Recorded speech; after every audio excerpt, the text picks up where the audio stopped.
Olá, como que vamos? Tudo bem? Então, vamos dar a continuidade agora na nossa pequena apostila sobre as técnicas de aprendizagem, né? Apostila para expositores espíritas, ok?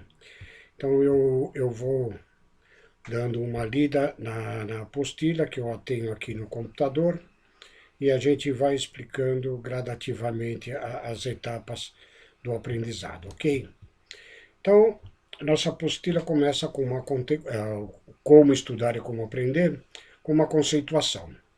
Estudar é concentrar todos os recursos pessoais na captação e assimilação de dados, relações e técnicas conducentes ao domínio de um problema. Isso é estudar. Aprender é obter o resultado desejado na atividade do estudo. Significa também adquirir um comportamento novo ou modificar os já adquiridos. Ou seja, estudar e aprender são coisas distintas, ok? O estudo faz parte do aprendizado. O aprendizado é quando a gente tem a prática, né, daquilo que nós estudamos e o colocamos no nosso dia a dia, na nossa experiência, no nosso caso, a aplicação das nossas preleções como expositores espíritas, ok? Os princípios. O tema aprender, estudar e aprender comporta três princípios fundamentais. Primeiro, é preciso que a pessoa sinta a necessidade de adquirir conhecimento. Instrução que não é desejada é educacionalmente negativa. Ou seja, ler por ler, estudar por estudar qualquer matéria, tudo bem, você adquire um certo conhecimento, mas quando você deseja de fato apreender, reter em si o conhecimento, né, é preciso que se tenha essa necessidade de adquirir esse estudo. Segundo, que aprenda a fazer as coisas fazendo também. Nossa experiência são a base dos nossos pensamentos. Ou seja, quando você exercita o que você leu, o que você estudou, o que você está aprendendo, fica mais fácil para você reter tal conhecimento. Lembram-se na escola, nas aulas de matemática, o professor dava exercício em cima de exercício que era exatamente para aprender a fazer, a resolver os diversos problemas, aquelas equações, ok? Então, a prática, ela faz com que a gente retenha mais facilmente os conhecimentos obtidos. E terceiro princípio, para parta do conhecido para o desconhecido, isto é, do simples para o complexo. A gente tem de entrar, por exemplo, num estudo sobre a física quântica, começando dela, sinceramente, eu acho que nós não vamos entender nada. Mas, se nós iniciarmos os nossos estudos nos princípios básicos da física mecânica, das diversas formas da física, e crescendo daquilo que a gente vai adquirindo os conhecimentos até chegarmos numa complexidade maior, fica mais fácil de entender. É mais demorado o caminho, mas é mais seguro para o aprendizado, ok? Técnicas. Aqui, antes de entrar nas técnicas, eu quero falar para vocês. Tem um. Deixa eu pegar aqui o nome dele. O William Glasser. Ele é um psiquiatra americano e muito do seu trabalho foi aplicado também na área da educação. E ele criou uma pirâmide sobre a forma com a qual a gente retém aquilo que aprende, ok? Eu vou dar uma explanada sobre isso. Se chama a pirâmide ou cone de aprendizagem, ou seja, então, ele diz que depois de 2 semanas que a gente vê uma matéria, lê, estuda, ou nas técnicas que nós vamos ver aqui, a gente tende a lembrar somente 10% do que a gente lê, né? a gente recebe passivamente a leitura. A leitura está lá o autor traduzindo a ideia dele, nós vamos lendo e vamos recebendo. Depois que a gente lê isto, depois de 2 semanas a gente vai lembrar uns 10% tão somente, ok? Se a gente ouve, ela gera, embora passivamente, ela gera uma tendência de lembrarmos do que ouviu 20%. É um pouco melhor. E se junto à leitura, a ouvir e a ver imagens, a gente retém 30% da matéria lida, vista e ouvida. Ou seja, exatamente quando, alguns anos atrás, as técnicas audiovisuais começaram a ser aplicadas, de modo que fica mais fácil para o professor ou para quem quer que seja um expositor transmitir uma ideia e as pessoas acabam retendo mais, né, nos processos audiovisuais, ok? Agora, se a gente assiste um filme, se vê uma exposição, vê uma demonstração, a gente vai reter, ainda que passivamente, cerca de 50%, ok? Mas quando a gente, como falamos no item anterior dos princípios, quando a gente participa com a nossa experiência, a retenção é maior, né? Quando a gente participa de uma discussão ou dar uma palestra, a gente retém 70% do que a gente diz. Concordam? Porque por isso que em aula a gente sempre incentiva os alunos a perguntarem, a eles participarem, para que haja um diálogo, porque primeiro a aula se torna mais rica na forma do interesse do próprio aluno e também ele vai reter mais participando do tema que está sendo abordado, tá? Então aí ele recebe participativamente. Agora, para a gente reter 90%, né, é exatamente aquilo que o terceiro princípio diz, é fazer. Fazer uma apresentação, simular uma experiência real, fazer algo realmente, vai fazer com que nós retenhamos o conhecimento, depois de 2 semanas, de 90% do assunto. Tá? Então, aqui para as nossas técnicas que nós vamos desenvolver agora, é importantíssimo nós praticarmos, exercitarmos, ainda que seja um pouco diante do espelho, ou hoje com as facilidades de dentro de um computador ou de um celular, de a gente gravar e a gente ouvir de volta, né, fazer uma análise, um controle daquilo que nós preparamos, dissemos e palestramos, para depois o nosso próprio estudo, própria análise. Esses depois vão ser alguns dos exercícios que, embora nós estejamos na quarentena, que nós vamos propor um pouco mais adiante, ok? Das técnicas. Há muitas técnicas. Cada um deve escolher aquela que melhor se adapte. E importa aqui salientar que o processo de estudo é uma técnica para o processo de estudo-aprendizagem, ok? Primeira técnica, apreensão e captação dos dados. Deve ser feita mediante o maior número possível de vias sensoriais. Visão, audição, tato, paladar, olfato, ou seja, como nós vimos, né, os métodos audiovisuais, sensoriais, sensitivos, fazem com que a gente capte mais facilmente os dados de algo que nós estejamos estudando e querendo aprender. Segunda, a retenção e a evocação desse conhecimento. Não se trata somente de tomar nota e memorizar, mas de reconstruir e colocar sistematicamente, através de um critério próprio, pessoal, esses dados, e de expressá-lo de modo mais claro e coerente possível. Cada pessoa, ela tem dentro da sua mente uma forma dela organizar as informações e os dados, né?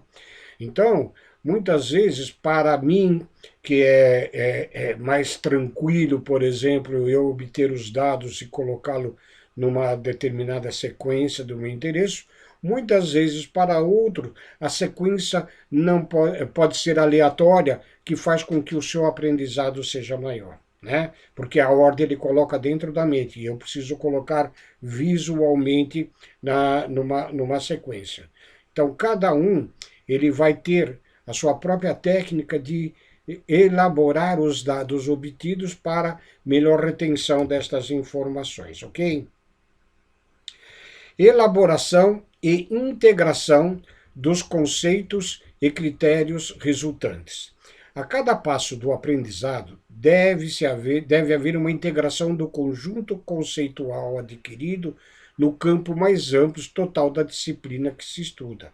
Ou seja, não se pode conceituar somente partes, etapas do contexto que nós estamos estudando, porque faz com que a gente não obtenha a amplidão do conhecimento. No nosso caso, da doutrina, se você lê o livro do Espírito, e pode ser lido, estudado, não sequencialmente, mas da forma dos capítulos que mais possam nos interessar, mas se a gente focar tão somente em alguns aspectos, algumas questões, alguma das 4 partes do livro dos Espíritos, nós não vamos ter a visão do todo, nós não vamos ter a visão da doutrina completa. Né? Nós sabemos que a nossa obra, o Livro dos Espíritos, codificada por Kardec, ela é composta de quatro partes, ou 4 livros, como alguns dizem, né? Que é a parte primeira de Deus e a matéria, a parte segunda que vai falar sobre os espíritos, é um manual de funcionamento nosso, a terceira parte são das leis morais, né? E a quarta parte é a das predições, né, do futuro. Né? Então, se a gente só focar num aspecto do livro dos Espíritos, nós não vamos ter o conhecimento da doutrina como um todo. E isso é importante a gente salientar aqui, agora, antes de nós adentrarmos nos nossos estudos sobre o conteúdo para o palestrante espírita, ok? E a quarta técnica é a aplicação dos mesmos, né, a resolução de novos problemas. De nada serve o conhecimento da verdade se logo não se ajusta a ação vital a esse conhecimento. Aqui vai a lembrança do que Jesus mesmo em seu evangelho nos disse, né? Muito será pedido a quem muito foi dado. Então, se nós estudamos, se nós aprendemos, se nós não aplicarmos, principalmente em nós mesmos, todo o conhecimento adquirido, estaremos sendo, no mínimo, hipócritas. Né? Porque era exatamente na época de Jesus, ele falando com os saduceus, com os escribas, com os fariseus principalmente, da hipocrisia, que eles eram doutores da lei, tinham conhecimento e tinham uma atitude tão somente exterior às leis mosaicas e não interiormente, ok? Agora nós vamos ver, depois de vermos as técnicas, os fatores básicos da aprendizagem cultural. Né? As atividades associativas. O mundo psíquico não possui ilhas. Quanto mais extensa e variadamente tenhamos conectado um dado novo com outros dados bem conhecidos, tanto mais fácil e seguramente nós podemos evocá-lo, ou seja, chamá-lo da nossa memória. É aquilo que nós estamos falando num dos princípios, sair do simples para o complexo. Se nós estamos uma matéria e estamos associando a algo que nós já aprendemos, fica mais fácil a busca da lembrança e a conexão, né, dos fatos. Eles não se tornam ilhas, conhecimentos separados, mas fazem parte de um conjunto dentro da nossa própria mente. Segundo fator básico, as integrações significativas. O ato de descobrir os sentidos de uma série de sucessões e de termos. Né? Então, a gente, ao estudar, a gente precisa concatenar todas essas séries, fazendo com que elas tenham, uma puxando da outra, as suas correspondentes ligações nas sucessões dos termos. Tá? Ideias diretrizes. Muitos estudantes não aprendem porque ignoram o que devem aprender. Quando você vai estudar uma matéria, você tem que saber o porquê que você vai aprender aquela matéria, qual é a utilização que você pretende daquele conhecimento, ou como você vai aplicar após ter adquirido aquele conhecimento, ok? Então é importante que cada vez que nós estudemos os nossos temas, nós saibamos, e vamos ver um pouco mais adiante, como preparar palestra, né? Nós vamos estudar essa matéria para quê? Para falar para que público? Qual é a intenção que eu vou dar? Como é que eu vou buscar as informações para poder repassar e argumentar para que as pessoas compreendam o que eu vou dizer? Entenderam? As motivações, outro fator básico da aprendizagem. Aprender uma coisa para satisfazer tão somente uma vaidade ou capricho não é o mesmo que aprender para atender a uma necessidade vital e peremptória, que acabamos de falar. Eu vou aprender sobre esse tema, porque eu vou passar para eles, vou argumentar para que eles compreendam o que eu estou falando e que eles possam entender. Eu sou o intérprete, eu sou o meio entre, no caso, a doutrina e o evangelho de Jesus para passar adiante e divulgar esse conhecimento, tá certo? E fazer, evidentemente, com que as pessoas procurem elas se modificarem de acordo com aquilo que a gente está preconizando no ensinamento. Quinto fator básico.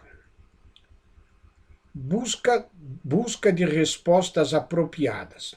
A aprendizagem não se realiza de um modo continuado e uniforme, mas de modo descontínuo e até certo ponto irregular, ou seja, por acréscimos progressivos de diversos valores.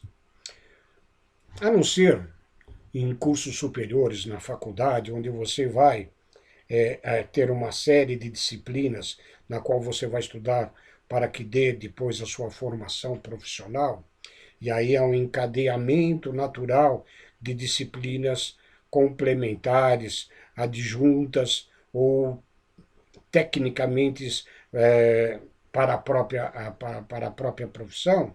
No geral, o nosso aprendizado se dá aqui e ali, da leitura de um livro, de escutarmos uma palestra, de observarmos um fato na vida corriqueira nossa, ok? Então, o aprendizado, muitas vezes, ele, quando adentra o conjunto dos diversos fatores de observação nossa, eles formam o nosso conjunto de cultura, da nossa própria cultura, do nosso conhecimento global, né? Então, quando a gente vai estudar para desenvolver um tema, muito provavelmente nós vamos juntar daqui e dali da nossa própria mente ou de material que nós vamos pesquisar as diversas etapas que o aprendizado vai necessitar. Aqui, antes de entrarmos no item como preparar um tema, tem uma observação aqui sobre ensino-aprendizagem. O orador deve provocar o interesse e o esforço do ouvinte. Cuidar para que não haja excessiva diversidade de assuntos, porque prejudica a concentração e dificulta o aprofundamento do tema proposto, né? Clareza, simplicidade. Como a gente vai ver agora nas técnicas de preparação de um tema, a gente tem que observar e estar atento para o público ao qual nós vamos nos dirigir para concatenarmos todas as nossas ideias argumentativas, como estudamos em retórica, para fazermos valer as argumentações para que o público retenha. Agora, se a gente transmite uma série de informações, das mais simples e até as mais complexas, fica confuso na cabeça do ouvinte e muito pouco ele vai acabar retendo. Já por ouvir passivamente numa palestra na casa espírita, nós sabemos que ele vai reter, depois de 2 semanas, somente 20% do que ele já ouviu. E que esses 20% oremos para que seja a ideia principal do tema do que nós quisermos transmitir, ok? Como preparar um tema? Aqui nós vamos começar a fazer os nossos exercícios em casa, e vocês vão, como eu falei ainda há pouco, né, exercitar diante do espelho, de uma gravação no celular ou do computador, para vocês começarem a analisar a forma de vocês se expressarem, de abordar um tema, ok? Então vamos lá. As fases de preparação de uma palestra pode ser assim resumida em cinco fases, ok? Primeira fase, escolha do tema. Para que um assunto desperte interesse, quatro considerações deverão ser feitas. Primeiro, recursos próprios. Abordar tema difícil somente quando a gente dispuser de tempo para pesquisar. E além do que, para qual público eu vou me dirigir. Como já dissemos, nas palestras em casas espíritas, onde o pessoal vai mais em busca de consolo, elas têm que ser mais simples. Falar mais a emoção, falar mais o coração, um pouco de razão, pois nós temos no público pessoas que são mais racionais e outras mais sentimentais. Mas quando nós nos dirigimos para uma aula dentro das escolas de aprendizes do Evangelho, a nossa preparação tem que ser muito maior e pesquisar bastante, porque ali nós estaremos interagindo com alunos que nos farão perguntas, trarão dúvidas ou questionamentos sobre aquilo que nós estivermos passando. E se nós não tivermos embasamento, nós seremos simplesmente desacreditados na nossa aula, ok? Segundo aspecto, circunstância. A palestra deverá ser uma curva que passa, ora mais próximo, ora mais distante do centro de interesse da assistência. Evidentemente, uma palestra numa casa espírita, salvo raras exceções, elas se dão em torno de meia hora, 45 minutos, algumas uma hora, às vezes, né? Mas dificilmente passa desse tempo. Nesse tempo, a gente aborda um tema e a gente não pode ser repetitivo também. Então, a nossa palestra ela vai fazendo uma curva de que nós nos aproximamos mais a respeito do tema central e depois, às vezes, podemos nos afastar um pouco, outras vezes, trazendo alguns exemplos, algumas histórias correspondentes para que fixe na mente dos ouvintes o tema que nós estamos abordando, ok? Público. Deverá o orador auscultar as características e as necessidades dos ouvintes, cultos ou não, especializados ou heterogêneos, muitos ou poucos. Para os palestrantes iniciantes, ele deve procurar, de preferência, públicos não muito grandes, falaram públicos menores, para falar com uma certa homogeneidade de pessoas, para pessoas de uma certa cultura, que normalmente as casas mais ou menos elas acabam agregando pessoas de uma certa semelhança, de uma certa índole, mas mesmo assim ainda há uma certa heterogeneidade.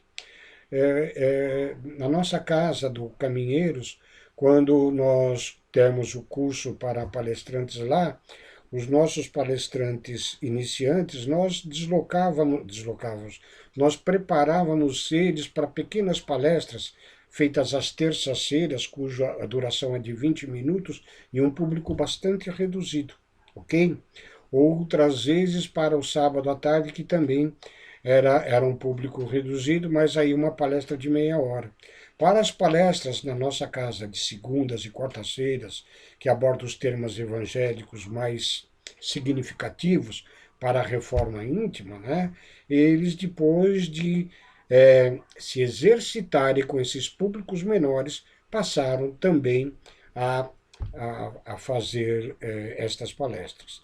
E depois de um certo tempo de palestras, e hoje eu tenho uma daquelas companheiras que fizeram o curso conosco, né? Aí depois sim colocá-los para dar aulas também, porque aí envolve maior tempo de pesquisa, maior responsabilidade no conteúdo que vai se passar para as pessoas, ok? Inspiração. Caso tenha dificuldades em definir o tema, solicitar o auxílio dos benfeitores espirituais. Sempre. que a gente for preparar um tema, sempre que a gente for estudar uma matéria, elevar o pensamento a Deus, a Jesus e ao nosso mentor individual, buscando um amparo espiritual, uma inspiração para melhor aprendermos e desenvolvermos o tema, ok? Pesquisa, a segunda fase. A primeira fase foi a respeito da escolha do tema. A segunda fase é a pesquisa na bibliografia disponível. Selecionar textos referentes ao tema para serem posteriormente estudados. Não exagerar na escolha dos mesmos, pois uma quantidade demasiada inviabilizará até certo ponto uma palestra simplificada. A biblioteca do expositor espírita deverá conter variadas obras espíritas, religiosas, de uma forma geral, espiritualistas e literárias de um modo geral. Nós vamos falar